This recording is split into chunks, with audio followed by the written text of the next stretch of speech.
Knowledge. And we're back, baby. It's another one of these type of videos I see. Give you guys a little backstory. I don't like Alex. Alex doesn't like me. We talked a little bit at Charlotte Collecticon. I talked to him. I said, dude, I'll make it easy for you.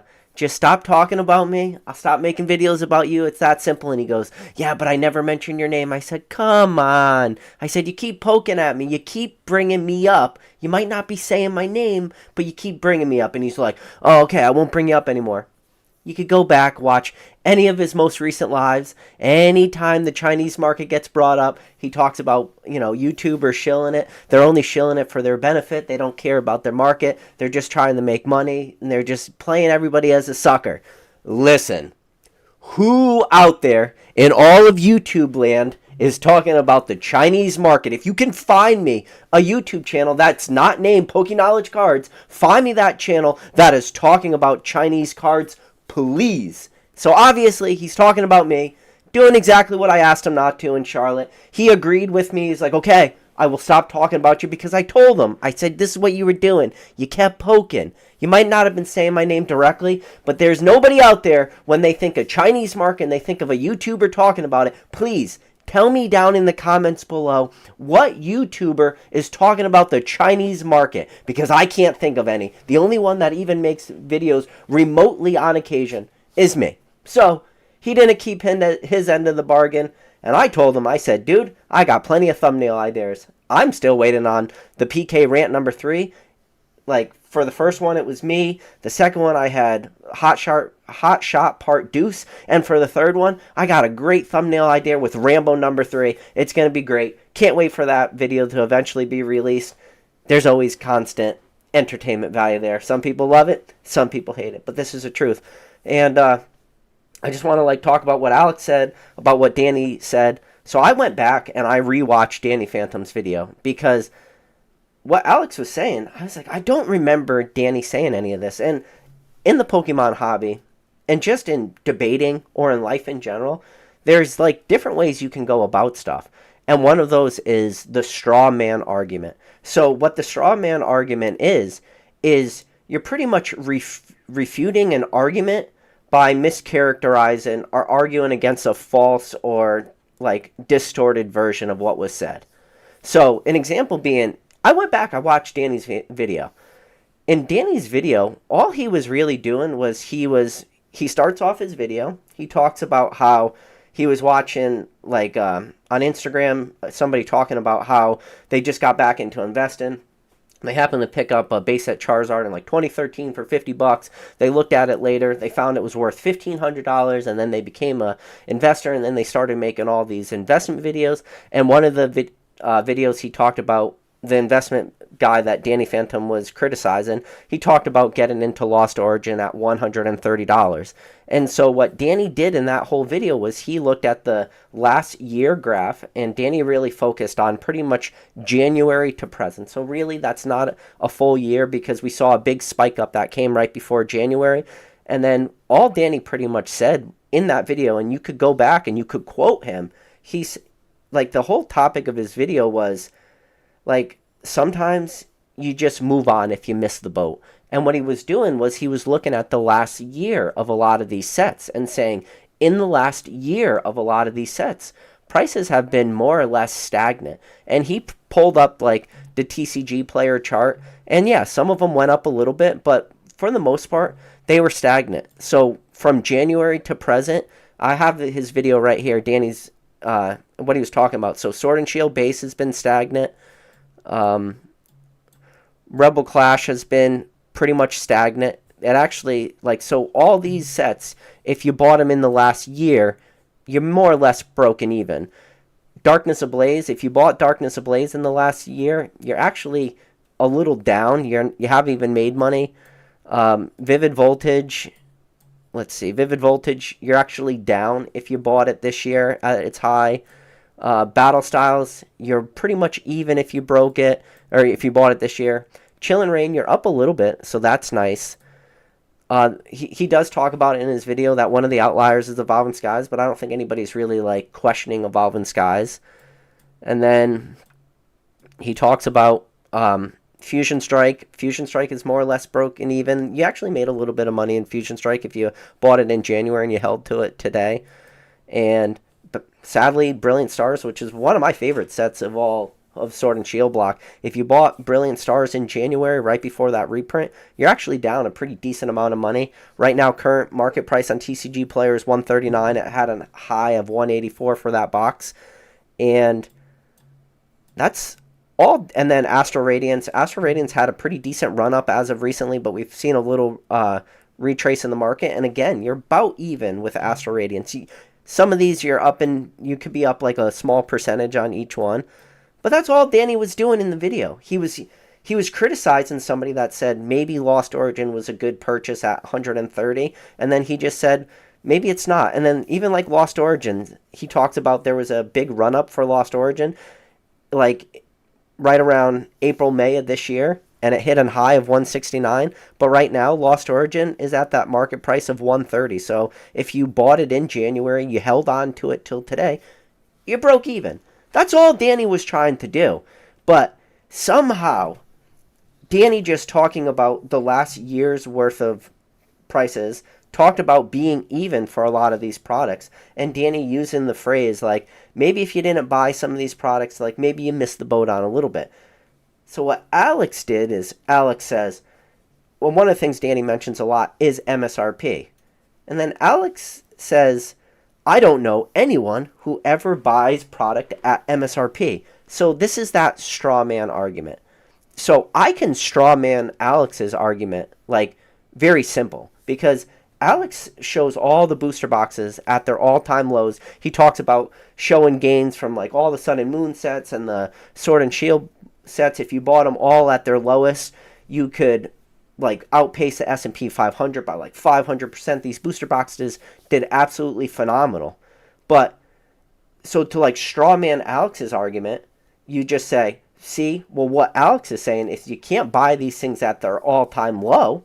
They're not investable, because he's only showing you the all-time lows. And he's just saying the only way you could like perform good on these booster boxes is if you buy them at the all-time lows. But see, that's not what he's saying. That's just a straw man argument that I'm doing against him. So if you believe in Pokemon, if you believe in investing in Pokemon, and you should believe in the long term for everything, then really, in reality, every price should be a good price, because you're just buying at market. And you can make the argument that, well, as long as you believe in the longevity of Pokemon, buying at market, no matter when you're buying, eventually, given enough time, all your products will perform well. So there's like two aspects. You could do the straw man aspect, or you could do the stale man aspect. If you wanted to take Danny Phantump's video and do the stale man argument, so what the stale man argument is you just address the strongest points in somebody's argument.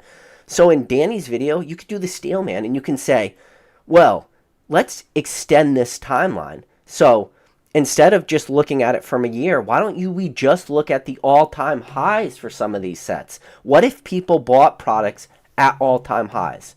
A huge product that sticks out to a lot of people is probably Darkness Ablaze, but more importantly, Vivid Voltage. Think about Vivid Voltage. There were people at the highs bought Vivid Voltage between $220 and $280. Rudy from Alpha Investment made a great video where somebody reached out to Rudy in order to like get rid of their big position of Vivid Voltage that they picked up, and their price point per booster box was $220. And you can make the argument, well, $220, that price never made sense. Well, it does make sense if a reprint never happens. Because if a reprint never happens, then there's just a ton of buying demand for Vivid Voltage forever, and you never see a retrace. The thing about a Vivid Voltage is somebody could have made that argument at $220.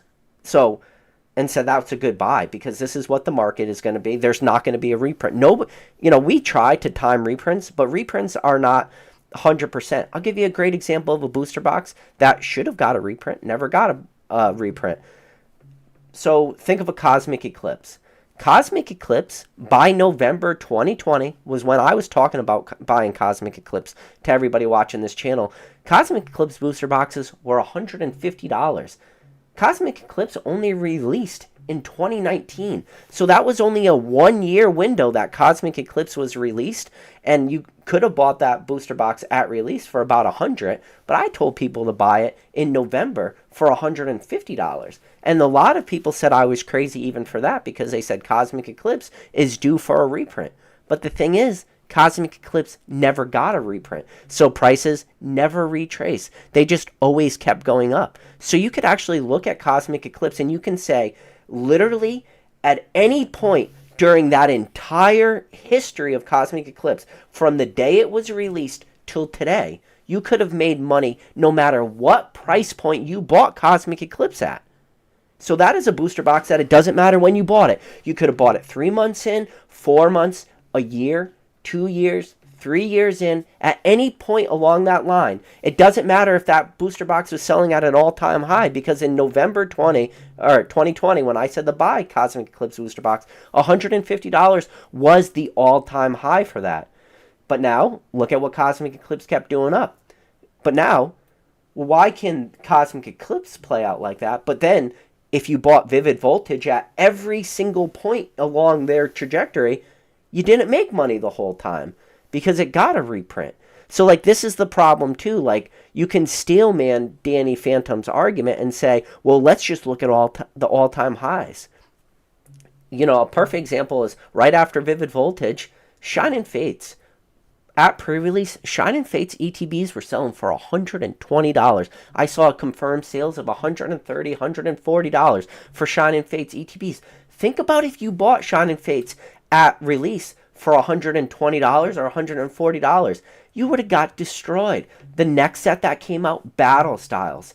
Shout out to Dan Ketchum Collectibles. He talks about this all the time. Dan Ketchum Collectibles sold out of his entire first wave allocation of Battle Styles at $150. Chillin' Rain was selling for $160. In order for Chillin' Rain to get down to that famous $80, when I made my video as I walked through the valley of the $79, $95 booster boxes, I Fear No Evil, that was until the third wave of Chillin' Rain to finally get knocked down to $80. So if you just compare it to the all-time high prices of a lot of these sets, some of these sets don't look really well. And that's how you could, like, steel man Danny Phantump's argument. So it's you got to be very careful. It's how are you going to portray information? Are you going to portray that, you know, you could have bought in at Battle Styles at 80 and you could have bought in at Chillin' Rain at 80? Those are very true statements. You could have got into both of those. But you can't, like, lie about it either, because in order to get into both Battle Styles and Chillin' Rain, you had to wait to the third wave to come out, and you had to hope for multiple reprints to come out and supply that hit that market to eventually crush the prices of those booster boxes. And the only way those prices get that low is with these reprints, because I just told you, Cosmic Eclipse, it never dropped in price. It never got reprinted. So it just had this continual uptrend. Like, this is the problem. You can, like, portray data to make it look however you want, you know? An example being, like, one of the things Alex does from Nostalgianomics, and I would love to come on his channel anytime he wants me to come on his channel to debate all these topics. It's an open, like, I'm willing to come on. It's not an open invite from him, but I'm always willing to come on to debate all these topics. But he's a very good straw man debater, and I'll give you an example. He's made a lot of videos in the past talking about the crashes in PSA slabs. And what he does is he shows all-time highs of the slabs. Like, what were the all-time highs that these slabs sold for? And then he'll show, like, current sales. And a lot of slabs drop down in price. But then, when he'll talk about sealed product, he'll only show the lowest prices you could ever purchase that sealed product at, and then he'll show current market prices. Does that make sense? I hope, let me say that again in case you guys are at home or not following. He'll show the all-time high sale for a PSA, and then current market price, they dropped. But for a sealed product, he'll show the all-time low, that $90 or $100 booster box, and then he'll show current prices. So an example would be if he just did the same exact way that he goes about showing prices of PSA slabs and shows all-time highs. Think about if he showed a Vivid Voltage booster box. He would show that all-time high at 280, and then he would show current prices and be like, yep, this booster box lost a ton of money. Or you could do the other end of the spectrum, and you can show Vivid Voltage as a $90 booster box, which again, $90 or even $100 for Vivid Voltage booster box, trust me, at the time in November 2020 would have been damn near next to impossible to source Vivid Voltage booster boxes at $100. And you could ask a lot of online retailers who were selling Vivid Voltage at that time. Most, if not all of them, will say Vivid Voltage was one of the hottest sets they ever had. They weren't able to keep it in stock. They were selling these things for strong margins. But either way, you then show, well, you could have bought Vivid Voltage at 100 and look at this current price. Look at how much money you made it. So it all depends what you want to do. And then with that PSA slab, if you show the all-time high sale of that PSA slab and you go, look what it sold for, and then now look where it's at today. But now, well, if you showed the all-time low of that PSA slab, well, how does it look now? Now you could take the biggest cards in the hobby, your first edition Charizards, you rewind it back to 1999 when Gary was great in his first couple, and he was trying to like get 400 or 500. So now you could go, well, the all-time low of a first edition base set Charizard's 400, the all-time high of it's $300,000, and now that thing retraced it's at 200,000. So if you only show the high, it looks really bad. It went from $300,000, you lost $100,000. That's some people's yearly salary. You lost $100,000. Now it's only worth $200,000. Or you do the other way. You show it. This used to be a $400 card. Now it's a $200,000 card. $400 to $200,000. That sounds pretty nice. It's all about how you want to portray that data. And with graded cards, that is one of the easiest ways to do it. To just show all-time sales of graded cards, it means that the person would have to be like buying at the all-time high to lose all this money. The same way as people would be buying at all-time highs of Vivid Voltage. Do you understand? It's all about how you portray that data. But there's a lot of vintage cards. You name it. I'll give you a great example. A card, because I don't own it. A Crystal Charizard Holo. Most recent sale on PWCC was about $13,800 before buyer's premium. That is a card in 2009. Rusty was able to source it raw and grade it a 10. Now, to source it raw versus 10 prices, but he still sourced it raw for $40 in 2009. That card I just told you as of last week or the week before sold for $13,800. Like, yeah, he sourced it raw for $40, but the PSA 10 was only selling for about $120 in 2009, and that is really like me giving that a higher dollar amount than it probably deserves. But still, in 2009, it was $120.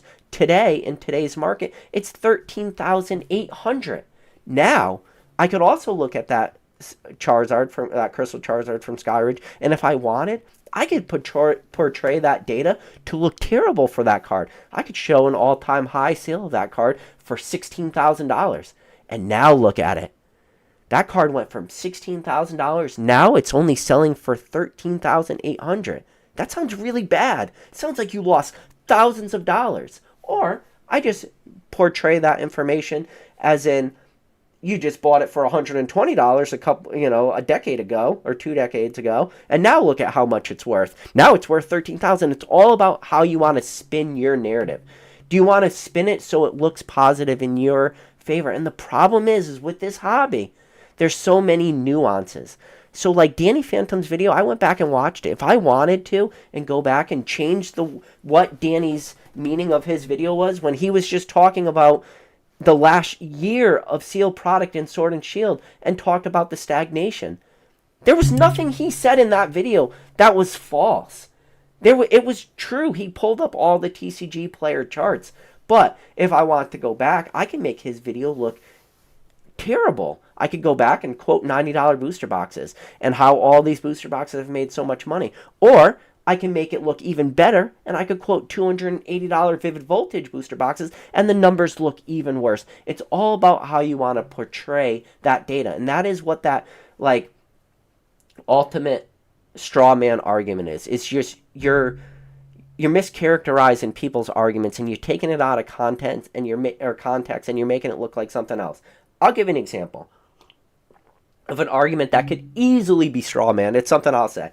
In my opinion, I think that one of the things that hurts modern Pokemon the most is overabundance, oversupply. And I think personally that scarcity beats out like popularity.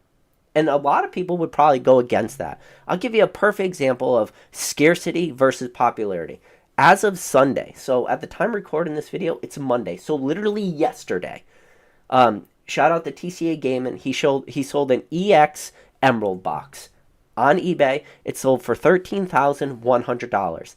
Now, if you look, well, what does a EX Emerald set even have? There's probably a lot of people out there watching this video. I don't know how deep into Pokemon you are, but you probably don't know all the cards that are in like EX Emerald. I know the Raichu because I love the Raichu. There's an EX Deoxys. You got all the different EX Regis. Even the box topper, the quote-unquote secret rare, is probably one of the weakest of all the box toppers in all the Nintendo sets. It's a Farfetch. All those words I just said about like EX Emerald, like people might not have known. And even the hollows are real weak. Probably the best hollow in all of EX Emerald is the Rayquaza.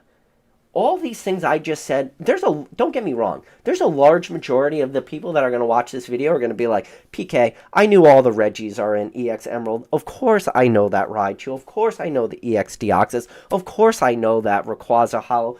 Everyone knows that the Farfetch was the box topper in that set. Everyone knows that. There's some people that are going to know that, and then there's going to be other people who are going to say, PK might as well be talking freaking Spanish or Chinese or Japanese to me because none of those cards I would have put in EX Emerald. So, but now you say, well, what is EX at $13,100? What is that comparable to? Well, that's comparable to like a first edition jungle set or a first edition fossil set. So first edition jungle or fossil, I would say, have way more popularity than EX Emerald. I would say that if you pulled out of the, 1,000 or 2,000 people who watch this video when all the dust settles and everything's said and done, I would argue that you would be able, out of those 2,000 people, pull them, and they could tell you way more cards that are in jungle and way more cards that are in fossil opposed to the cards that are in EX Emerald. But those booster boxes all sold for about the same price. Well, why is that? Because scarcity, in my opinion, outweighs popularity. Even though jungle and fossil are both more popular sets, they're way more abundant. They are like far, far less scarce than something like EX Emerald that damn near never comes up. Even though Emerald is a weak set, because of the scarcity factor, it has that big dollar amount, even being a lackluster set. And there will be a lot of people who want to come out and tell me EX Emerald is a great set, but you know what I'm talking about. But now, this is where the straw man argument comes from. Now, people could just, everything I just said, people could just spin that narrative and misinterpret it and just say, see that? PK doesn't like believe that sets that are produced a lot can do well in like as investments. PK only thinks that the scarce items are investable. He doesn't believe in any of this mass produced stuff. I never said that. I never said that. In fact, like that is the straw man argument, because you could just misinterpret what I said. Where I just said that I personally think scarcity outweighs demand, people can take that and say, PK only likes scarcity. He thinks anything that it has a huge population or anything that is mass produced is a bad investment. And that's never what I said. I still think jungle is a good investment. Fossil is a good investment because of the popularity aspect. The same way as I look at a lot of this Sword and Shield stuff, I still think a lot of this Sword and Shield stuff is going to be like performing really well into the future. But when I look at other sets that I think are probably going to perform better, I lean a little bit more towards sets that are maybe like a little bit scarcer. And because of the scarcity factor of it, that's why those sets are going to do a little bit better. So because of that scarcity factor, so even when, and you can go out on a limb and say even sets like Sun and Moon or XY in comparison to Sword and Shield or Scarlet and Violet, even this Sun and Moon and XY stuff is way scarcer when you talk about total print runs. So I actually think that Sword and Shield stuff is not going to perform as good as Sun and Moon and XY. And I don't believe that all this Sword and Shield stuff is as repeatable. Meaning I don't think you could ever see a one-to-one. Well, and then again, that's where people could straw man my argument. It's like, you see this? PK's just trying to shit on Modern. He doesn't believe in Modern. People will always ignore the fact that my largest position is in Sword and Shield, like when it comes to actual quantities of booster boxes. It is not even close to any other timeline in the history of this hobby. It's like probably 5-1, 6-1, maybe more of how much Sword and Shield. Shout out to Professor Oak for the sneeze. But it's easily like 6-1, 7-1. The amount of quantity of booster boxes I own for Sword and Shield opposed to all this other errors. And again, that goes to the scarcity. But I wouldn't be sitting on a 6 times amount of Sword and Shield if I didn't believe in it. I would sell that. I would never buy that in the first place. But that's it. That's how it's very easy, the straw man arguments. So I just want you guys to understand, when you watch people like critique other videos, it's very easy to just portray their words to make it benefit you. So, like, that is the overall goal of this, and is to be very careful for the straw man type argument. I just told you, all I saw in Alex's video today was the strongest straw man I have seen in a long time. And thank God, when I went down in his comments, a lot of people agreed with him. To be honest with a lot of people, I think some videos might go a little bit over people's heads when it comes to like the nuances. I went back and rewatched all Danny's videos. There wasn't a single chart Danny pulled up that was greater than a year. So, but that's it. It's like, well, look at Danny's video. He's trying to push this narrative. He wasn't pushing a narrative. He was just giving examples of how maybe if you miss the boat on some of this product, it's okay to just miss the boat. And the whole purpose of his video was talking about how somebody said that Lost Origin was a great investment at $130. And this is the thing too. Danny went out of his way to not just say that maybe it will perform well. Like, he didn't just say it will never perform well, it's a bad investment. All Danny was saying is like, maybe there's other places for you to place your money. And even for all this modern stuff, if you wanted to like straw man arguments, or if you want to stale man arguments, you can stale man arguments for all this Scarlet and Violet stuff. Just compare all the Scarlet and Violet stuff at their all-time sales. So all-time high sales would be pre-order prices. Perfect example, it was pretty tough to find Scarlet and Violet base for sub $110. It was hard to find Paldea Evolve for sub $110. It was hard to find Obsidian Flames for sub 105. It was tough to find, well, no, Paradox was actually easy to find. But all these other sets, if you wanted to compare Scarlet and Violet to their all-time sales, like, Scarlet and Violet's doing terrible. Paradox or Paldea Evolved is doing terrible. If you want to look at just pretty much all the modern Scarlet and Violet sets, they're doing terrible. But like, that's how you could steel man these arguments. And the truth is, and the honest answer is, these sets are just not doing good right now is because they're all available at distribution. And it's going to take a while for this product to be eaten up at distribution.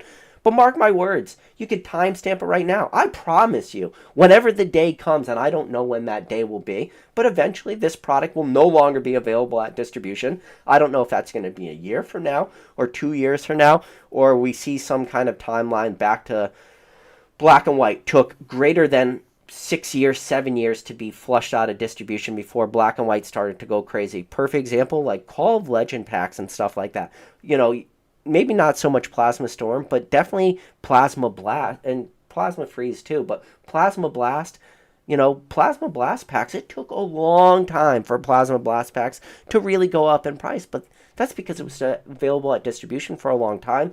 And if it wasn't available in distribution in a long time, it was available in a lot of auxiliary products for a long time.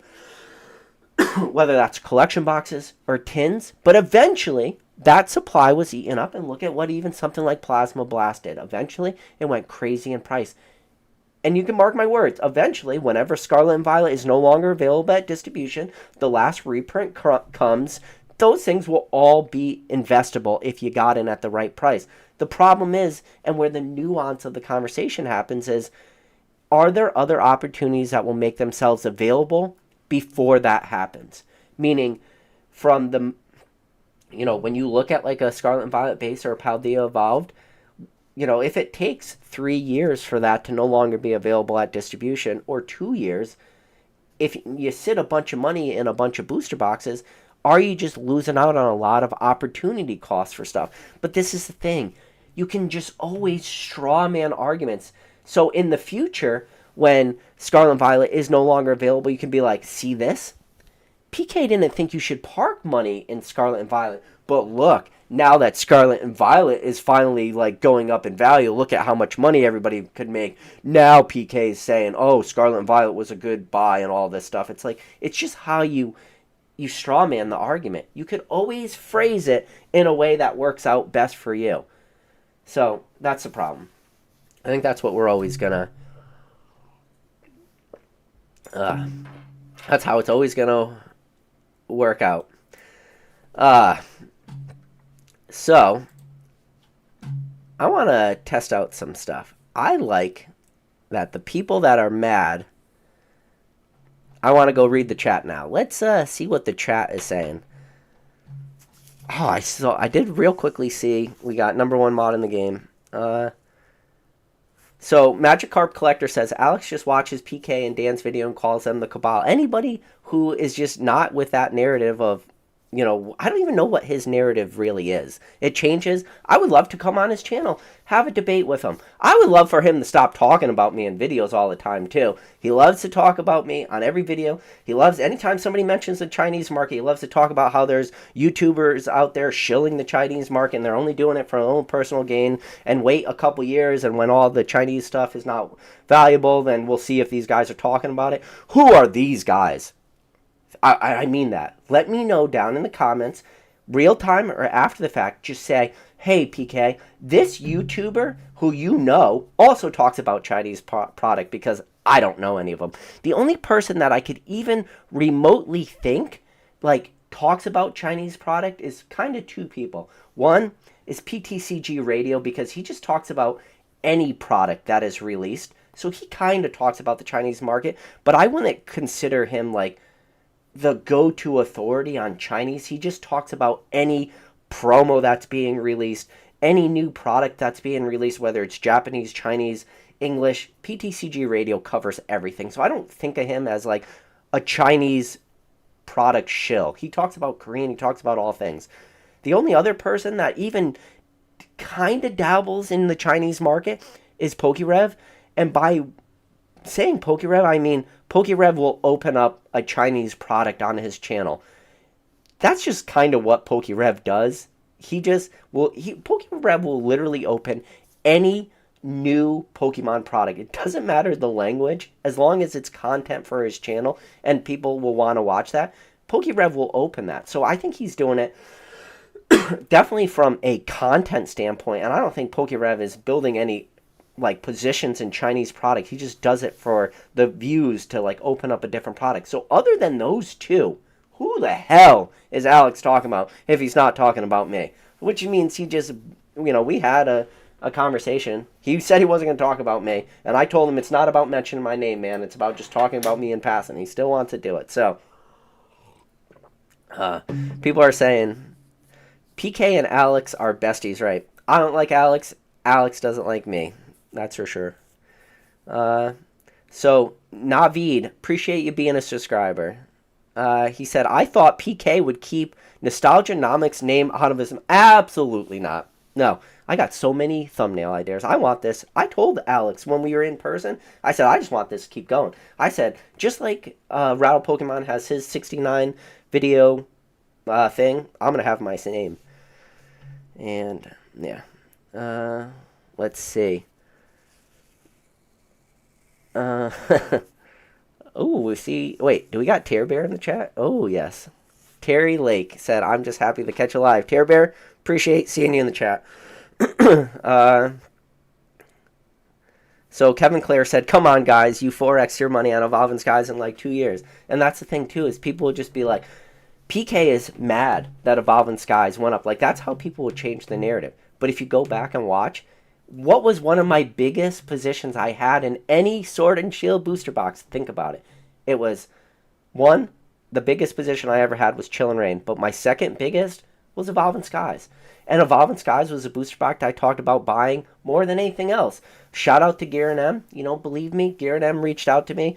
As of recently, as a couple months ago, when PokemonCenter.com had their drop, could pick them up at 143. Talked about it on the podcast with Ryan and Rattle. I talked about those cases on multiple multiple different videos. I talked about how I sold multiple cases of Evolving Skies right before the reprint, how I purchased more cases after the reprint came because I tried to time that really early reprint, and I did. It didn't drop as much as I thought because I was really hoping that because I sold a lot of those like a little shy of 160, and then I had to pick those cases back up at 140 per booster box because that was on the second reprint. I didn't even get to pick up a bunch of them at the $95 price point that came at the third reprint at the same time as Fusion Strike, Evolving Skies, Battle Styles, and Chillin' Rain, because I was so focused on picking up Chillin' Rain, which, hindsight being 2020, while Chillin' Rain was the cheaper buy because it hit $80, the better buy would have been Evolving Skies. But I picked up Evolving Skies on multiple different waves. But people will spin this narrative that PK is upset that Evolving Skies went up in price. I went to Charlotte Collecticon. I only brought one booster box to sell because, one, I didn't have a lot of room to bring a lot of product. But one of those booster boxes I brought was an Evolving Skies booster box. And I was able to sell it in person at Charlotte Collecticon, $400 cash.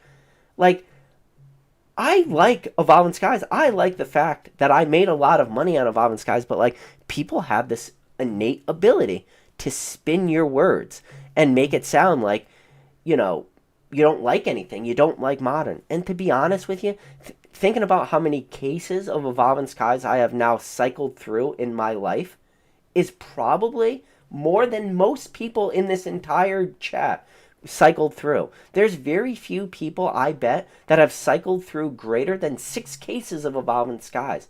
But yet I did that. But then people will still say, well, PK doesn't like modern. And then it's well, just ask yourself the question, did anybody else cycle through that many cases? And the answer is, while there's definitely a lot of people out there, the people that have, and this is coming from somebody without distribution, a lot of people cycled through that much product, but not that many people. But people will always spin your words to make it look like you're just anti-something, when in fact, the reality is you're not. I'll give you an example of a product that I still think is a great buy and has been very stagnant. Looking at Danny Phantom's chart, I was a big believer in Brilliant Stars. I got a decent position in Brilliant Stars. For me, what is a decent position? For a lot of people out there, a couple cases is probably not a big position, but for me, it is. I got a couple $1,000s worth of Brilliant Stars that I have held now in fact, a little bit over a year. Because when it comes to Brilliant Stars, and if you've been watching a lot of my videos, one thing you'll hear me say over and over again is, the big catalyst I was waiting for was for Brilliant Stars to no longer be available on PokemonCenter.com. The problem is even if it's not available on PokemonCenter.com, that reprint of Brilliant Stars was so big, it really stagnated prices. So I'm right there with you.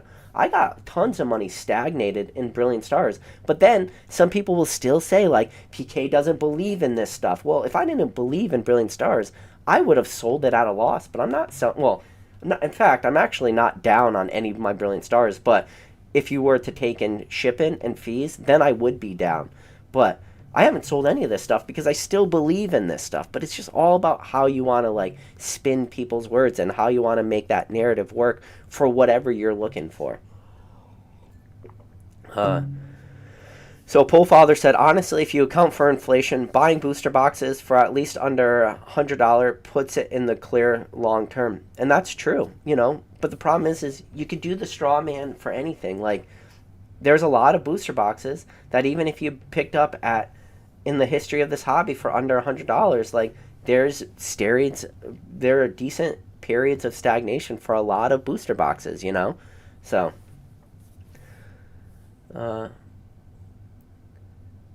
let's see. So I like that I'm in Navid's head. Navid, do I own you? You can let me know. How do you say your name? Navid. Do I own you? Because I'm looking at the chat. I feel like I have a ton of real estate in your brain right now, and I'm getting a lot of pleasure from reading your comments. Let's see. Can I sell? Like, can I get into like the selling real estate in your brain because I have so much of it? Am I the largest landowner of property in your brain right now? Because if I am, thank you. You actually brought a lot of joy to me right now reading your comments. So Son of a Merc said, people went wild for Amazing Rares. Still a whole lot of speculation video about how those would be the greatest thing ever. Yeah, a lot of people talked about Amazing Rares. Let's see. Kevin Clare says, Shining Fate's first wave box is different color. I stand by it. I mean, something later down the line. Same with Darkness Ablaze and Vivid Voltage. If you can prove that Darkness Ablaze and Vivid Voltage are first waves, oh, that's crazy. Let's see. Unit says, when you say it's not for clicks, it's all for clicks. Probably. I think anytime you throw Danny Phantump's name in your video and you have his face right on the front, it's probably for clicks. And every time Alex starts a video and he goes, I don't like to make this video. Or no, how did he phrase it? He's like, people think I don't like to make this video. You just start your video off with a lie. Everyone knows you like to make these videos. Let's see. I recommend everybody go back and watch Danny Phantump's video and just listen to the words he said and look at the timeline he's talking about. He's not talking about the entire timeline. He's just talking about how maybe if you missed the boat, if you bought a lot of this product in the last year, you're flat or you only made a little bit of gains and maybe you missed out on a lot of opportunities. Let's see. Let's see.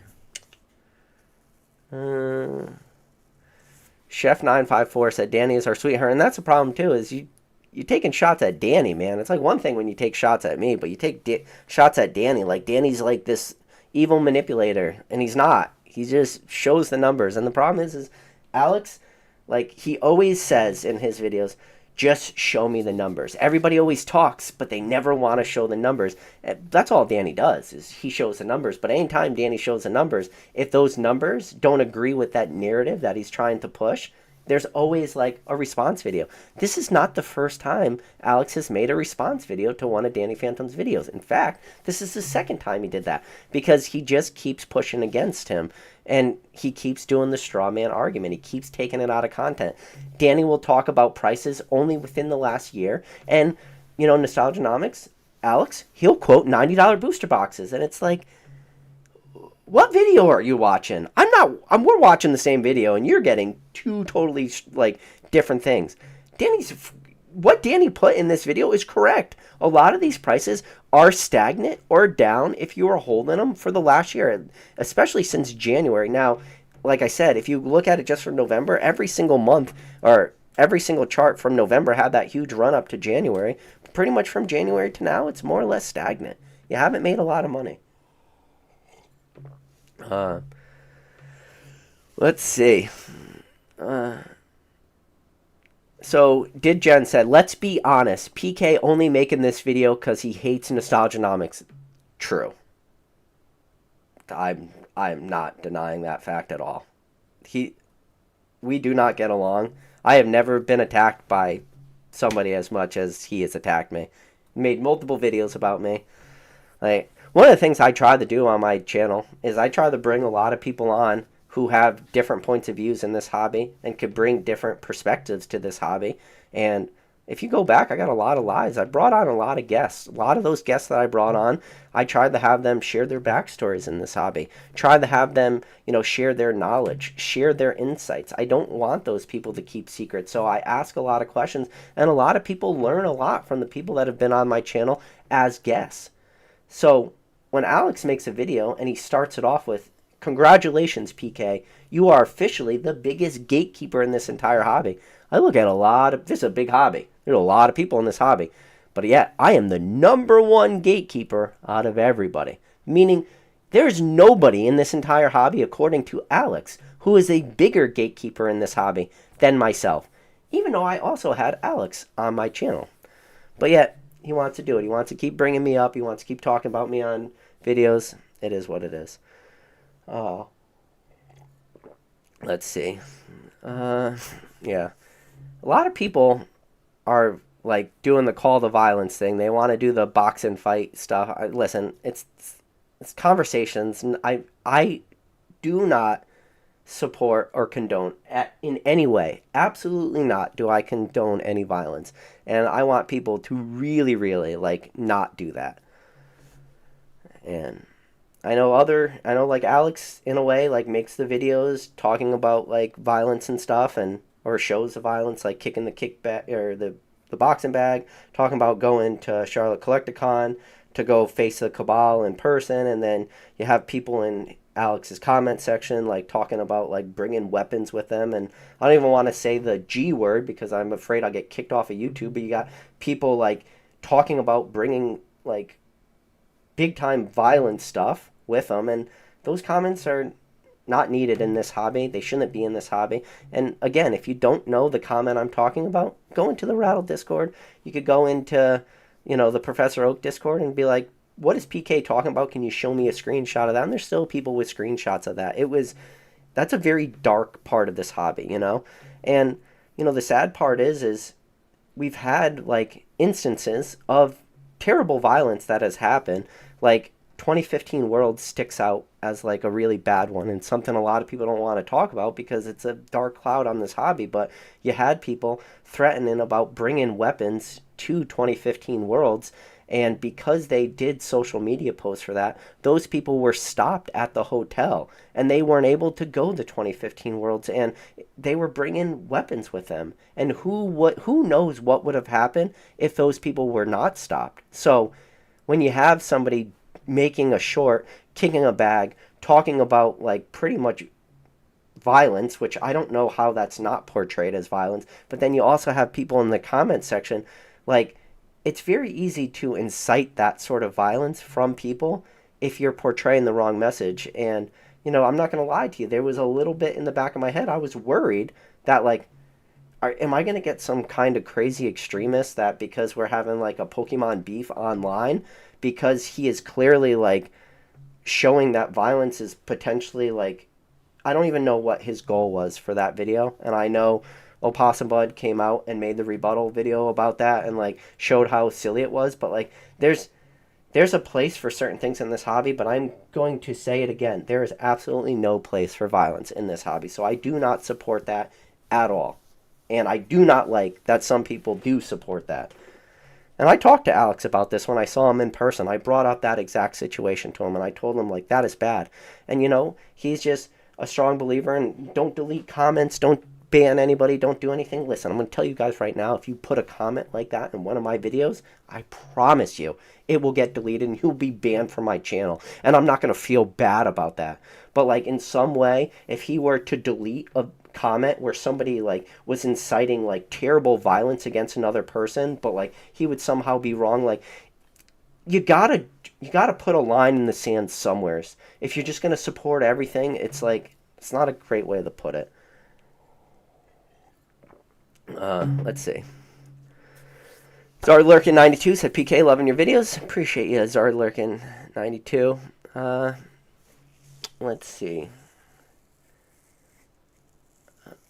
So Trial TCG said, well, Danny said buying Lost Origin at 130 is a bad idea. No, he said it's probably not a great idea. He didn't ever say, he never used, went back and watched the video, he never used the word bad.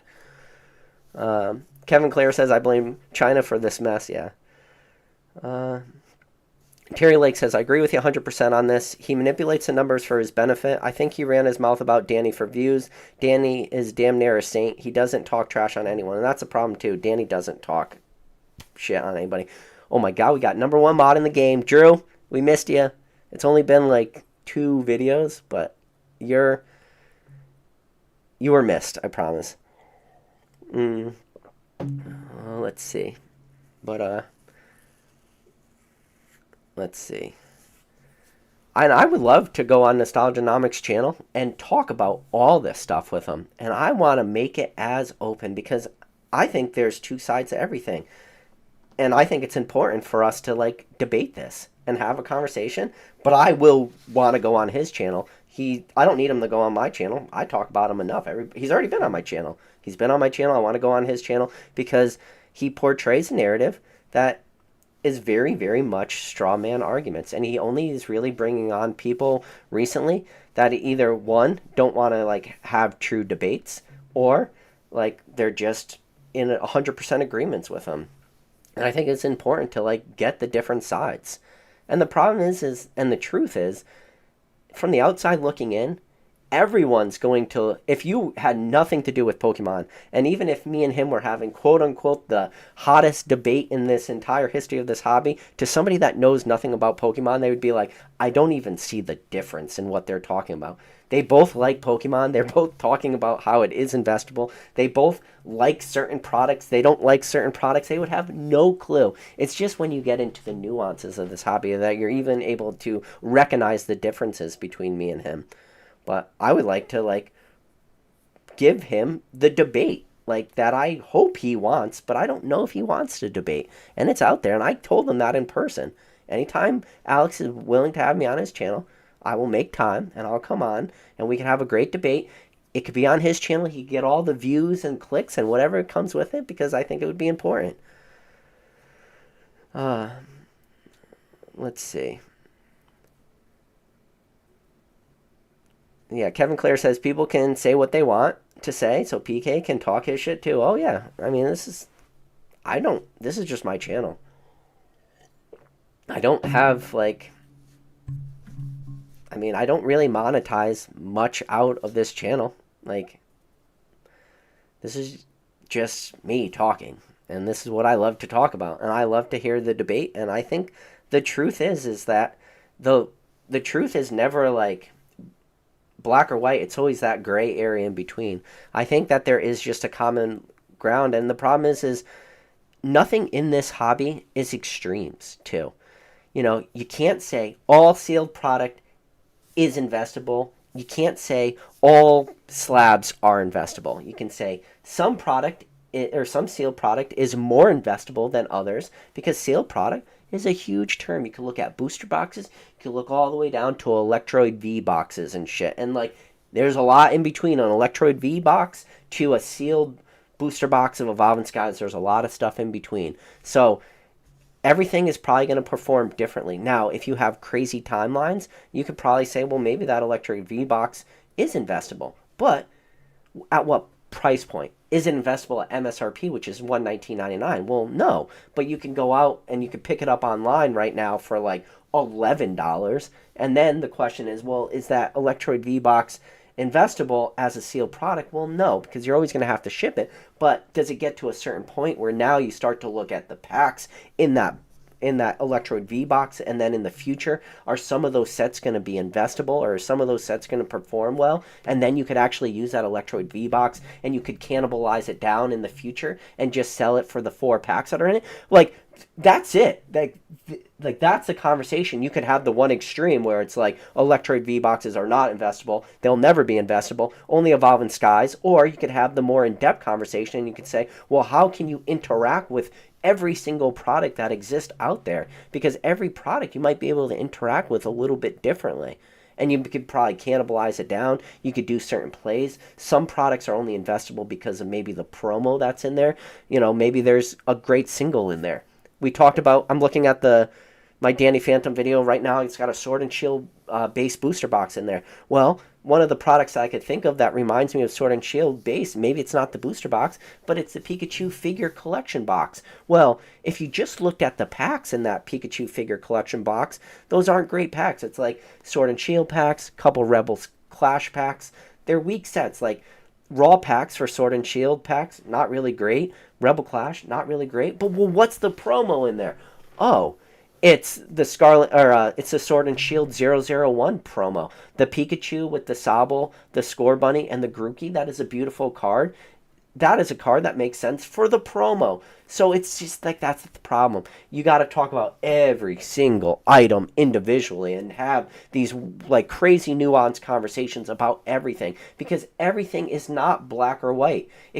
I just told you that maybe Electroid V boxes could be a PAX in the future. Fuck that promo. Fuck the jumbo card that's in there. But then I just gave you another product that has really shitty packs in it, and those packs are not going to be investable. But the promo in that box is what's investable.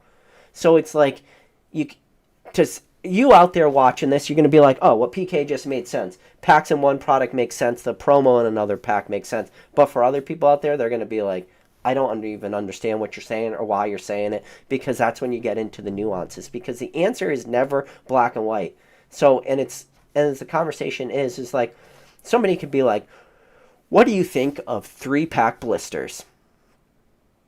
You could give it an answer. You could be like, I like 3-pack blisters. Usually 3-pack blisters don't have multiple waves, and they do pretty good in the long term. Or you could get into the nuances. You could start talking about, yeah, well, I like 3-pack blisters, but I like to go after the 3-pack blisters that have the more fan favorite Pokemon in it. I think of Cosmic Eclipse 3-pack blisters, Celebi artwork. I like the Celebi artwork out of the two way better. Even crappy sets, Battle Styles, 3-pack blisters. I'd rather go after that beautiful Jolteon artwork that's in the 3-pack blister. Another shitty set, Rebel Clash. I do like one of the 3-pack blisters because it has a Rayquaza artwork in it. And I think that Rayquaza will be strong enough to carry that. Out of the two Rebel Clash 3-pack blisters, the Rayquaza is going to carry that one the strongest. Out of Battle Styles, the Jolteon's going to carry it the best. And then out of Cosmic Eclipse, which is not a bad set, now that's a good set, I think the Celebi out of the 3-pack blisters is going to carry the set. And like, that's the thing. It's like, you can do the broad thing, or you can get into the nuances, and then you start to look at it as, I don't just like the product as 3-pack blisters, but I also start to look at it as the promos, and the same thing with check lane blisters, and the same thing with tins, and the same thing with boxes. It's just the nuances of this hobby.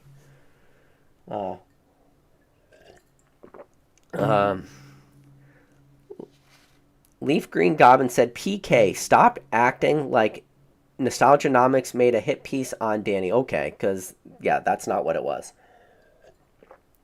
It was definitely, it came off to be a hit piece because he strawmanned his conversation. He didn't talk about, like the way he should have went about that is, like, Danny brought up some interesting facts. I looked at the charts. Danny's right. There's a lot of this Sword and Shield product since January this year till present day has been pretty stagnant. Wow. I looked at Danny's video.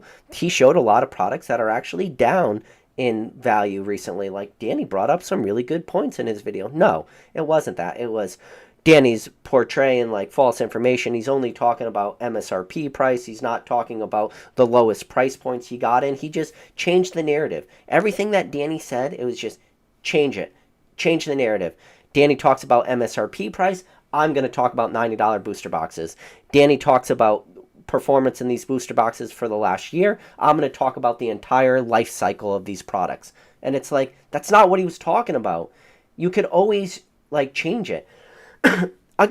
Alex, even in his video, talked about base set booster boxes. Base set booster box, he talked about when he picked up his for like $2,000 and then the prices they were selling at now. Like, you could even change the narrative of base set booster boxes and say, well, did you know that in 99 base set booster boxes, ton of demand, they were selling for like 109 till eventually demand started to dry out a little bit till eventually they hit $79. Then you could pick them up for magazines for $59.95 or $59.99 till eventually base set booster boxes on Hill Wholesale Gaming at one point were selling for $25 a booster box.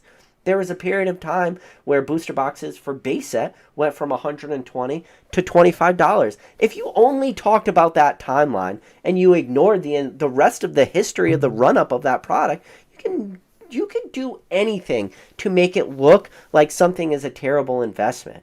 You could be like, yeah, oh yeah, base set booster boxes went from $120 down to $25 for years. And in fact, it took years, and there was year after year after year that prices were going down. It's just how are you going to straw man arguments? You're just going to only talk about the negatives. You're only going to talk about the positives. When the fact of the matter is, you just got to talk about like everything. Like there are periods of time in this hobby where things go up. There's period of times when things go down. If you believe in the longevity of this hobby, you just have to look at the long run, and hopefully everything goes up in the future. And in reality, just like I mentioned earlier today that there was confirmed sales of between 220 to 280 for Vivid Voltage booster boxes, if you believe and you honestly believe in the history of this hobby and you're looking at the long window of time, you can say, well, maybe 220, 280 wasn't a bad price. And the person that bought that Vivid Voltage booster box at 220 or 280, they're going to do fine in the future. And yes, if you look at that chart long enough, that comment is probably true. There's probably going to be in the near term, in the very near future, I think Vivid Voltage does get back to $200 a booster box. I think it'll take a little bit of time to get there, but I definitely think all Sword and Shield booster boxes should be valued at $200+. If you don't know what I'm talking about, I made an entire live saying all Sword and Shield booster boxes are undervalued for less than $200. It's going to take a while to get there. Where the nuances will be, well, maybe if you bought Vivid Voltage at 280, your money's been pretty stagnant since November of 2020, and here we are in November of 2023. So if you bought it at the high, well, your money's been stagnant for 3 years. But if you remove that chart far enough out, it's the same way as if you bought a base set booster box in 99 and you paid 120 for it, and then in 2005 it was selling for $25 on Hill Wholesale Gaming. Maybe in 2005 you would have been like, hey man, you paid $120 for this booster box. It's only worth $25 now. You lost a lot of money. But now you remove the timeline out far enough, and what is a base set booster box worth now? It's all about the timeline. So if you want to do that, you want to do the ultimate bowl, like for the history of the hobby, like sure, there's always timelines that work for everything. The problem is the way I interact with the hobby, the way a lot of people I think interact with this hobby is a lot of people live in the now. They live in the day to day. Oh, I gotta sneeze. Oh, okay, maybe not.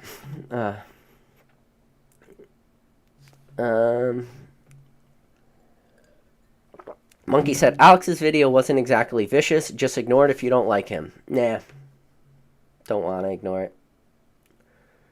Oh no, I think I jumped to the bottom. Let's see. Oh, crap. How far back am I? I gotta...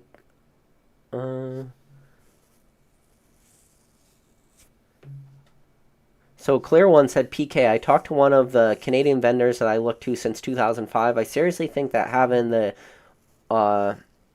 elusive, or to make it a product elusive and low population cannot be replicated anymore.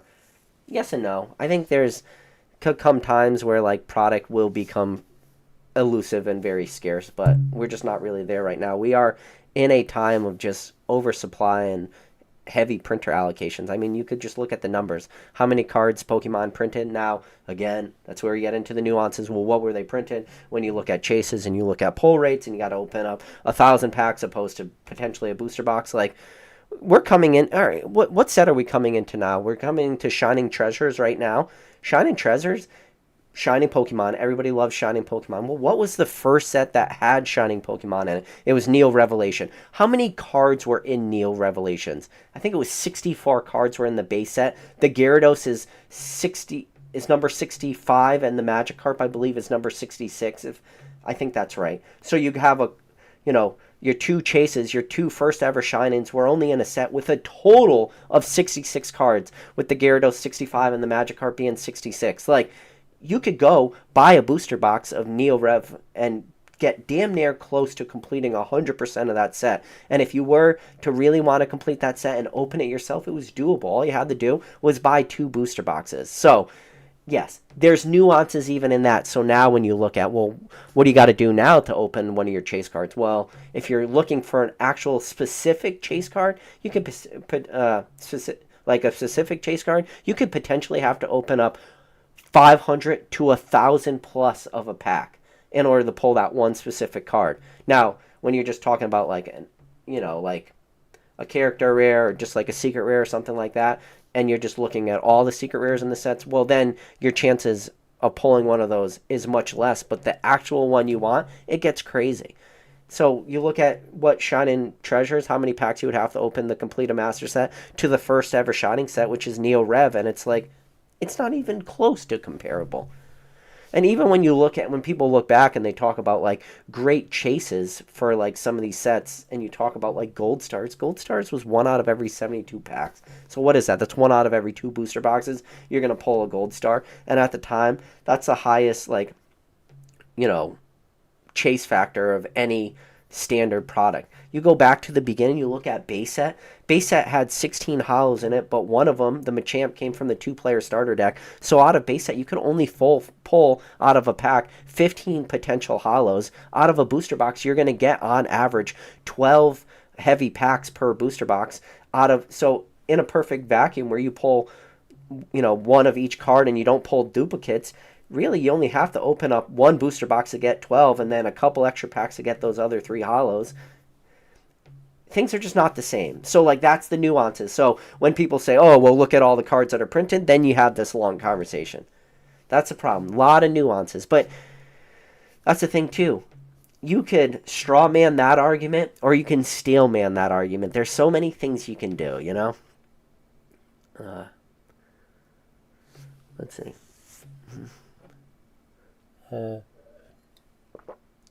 Let's see. All right. Oh my God, I'm real far back. So Magikarp Collector says Alex just needs to stop Boogeyman and PK and Dan. Dan isn't going to say anything. At least PK stands up for himself. He went after Dan and he talked about Dan's like his video on participation 10s. And he's like, oh, everyone, there's some people out there make videos talking about participation 10s. I watched Dan's video. Do you know what the topic of Dan's video was? He was talking that in the future, if Pokemon could get their print quality to get to a like higher standard where they're not just every card out of a pack comes out with surface issues, edges issues, centering issues, whitening issues. If Pokemon could get all their cards to come out of packs and be in perfect condition in the future, because there's so many of these cards that exist and they're so easy to grade, if you could find a card, which we know it's possible, example being the Japanese SV001 Pikachu has about a 90% 10 rate. If you could get English print quality to a 90% 10 rate in the future, that's what Dan was talking about in the video, PSAs might end up just being these participation trophies because no matter what you send, the PSA is going to get a 10. And then he was talking like in the future, maybe PSA would have to change their grading scale, or then in the future, people would have to go after like more of the more scrutinized grading, example being like a Beckett Black Label. Like people would have to go after that more in the future.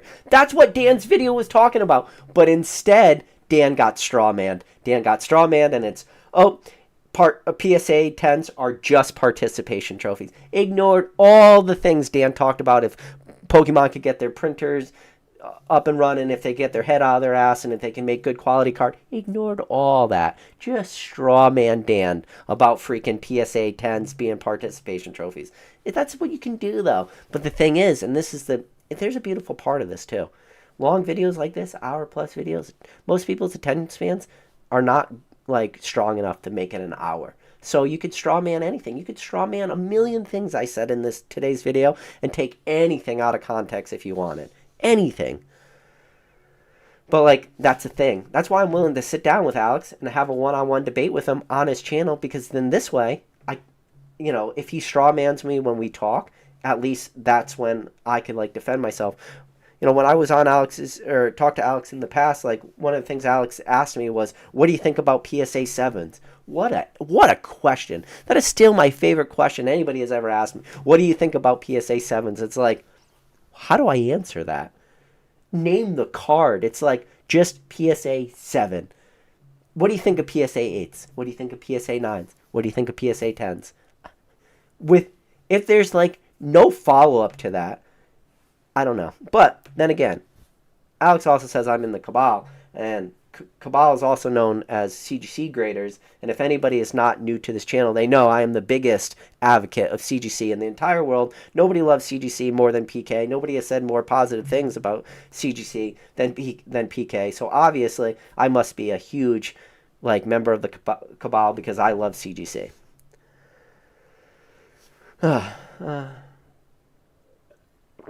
So, let's see. Monkey said, not a fan of blisters. They go curly in storage. I like blisters. I think blisters, I think they display nicely. Let's see.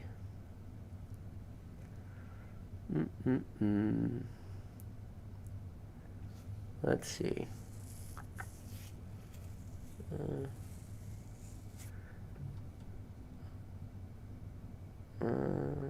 Let's see. I fucking jumped to the bottom. Alright. I think I said all I gotta say right now.